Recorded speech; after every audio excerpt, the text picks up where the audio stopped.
قبل فترة صارت مشكلة بيني وبين انتوا تعرفون الميسمة.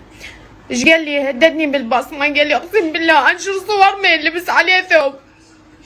بالبداية ماني شرهن، من انا طلعت حكيت بالبث المباشر ماني شرهن، خاف قال لك خلي فترة تعدي وبعدين اطلع الصور. اني هسه اكتشفت بالجديد انا كنت طالعة على الجيم، من خبروني اهلي داز الابن خاله رساله كاتب له هو الحساب بصراحه اشوفكم الرسايل انه الصوره يعني ناشر فيديو انا كنت دازته الهود. اقسم بالله انا دازته بس الهود، ما دازته لا الثاني عمود يجوز سمعتي زين. هو ليش يطلع ينوه عن هذا الشيء؟ ليش طالع بمادة الحساب؟ هو عقول عرف في هذا القران الفيديو نشره هود عمود يسوي سمعتي.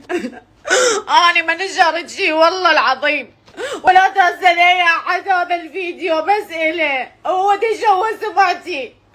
حسبي الله ونعم الوكيل فيك، إن شاء الله بعرضك تطلع، إن شاء الله بأمك بخواتك والله.